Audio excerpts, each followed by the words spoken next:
ఆహా! ఏదో ఒక ఆవకాయ లేపోతే మనకి ముద్ద దిగదండి. మా సార్‌కి నాకు. మా అత్తమ్మ బాగా అలవాటు చేసింది. నేను పెళ్లి కాకముందు తినేదాన్ని కాదు. పెళ్ళయ్యాక బాగా అలవాటయిపోయింది. ఆవకాయ లేకపోతే అసలు అన్నం తినబుద్ధి కాదనమాట. ఏదో ఒక ఆవకాయ ఉండాలి. ఉసిరికాయ పచ్చడి పెట్టాను. మా సార్‌కి నాకు చాలా ఇష్టం. సీజన్ కదా!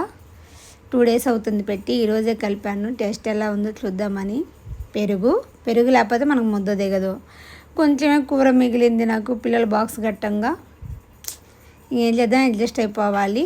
ఇంకా రైస్ వేడిగా ఉంది. ఎంత వేడిగా ఉందంటే పొగలు వస్తున్నాయి. వేడి అన్నంలో ఆవకాయ వేసుకొని అదే ఉసిరికాయ. ఆహా! ఎంత టేస్ట్ ఉంటుందంటే వావ్! పొద్దునే కలిపానండి. మా సార్ టేస్ట్ చూసారు. చాలా బాగుందంట. ఉప్పు కారం మొత్తం సరిపోయిందంట. ఇప్పుడు నేను చూస్తున్నాను.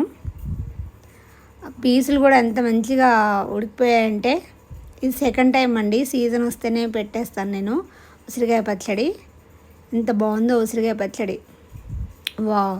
నాకైతే బాగా నచ్చింది. పర్వాలేదు, మనం పచ్చళ్ళు పెట్టవచ్చు మా ఇంట్లో మట్టికి. అంత పెద్దగా పెట్టలేను, కొన్ని పెడతాను. చూడండి వేడిగా ఉంది. ఎంత వేడిగా ఉందంటే కాలిపోతుంది చెయ్యి. టేస్ట్ ఎలా ఉందో చూసి చెప్తాను, తిని చెప్తాను.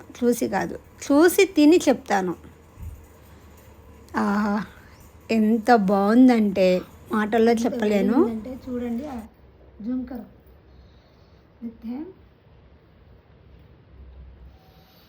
ఇట్లా ఒక్క పీసులు కూడా మంచిగా అయినాయండి. చూడండి మరీ గట్టిగా లేదు. ఆహా! ఇలా కలుపుకొని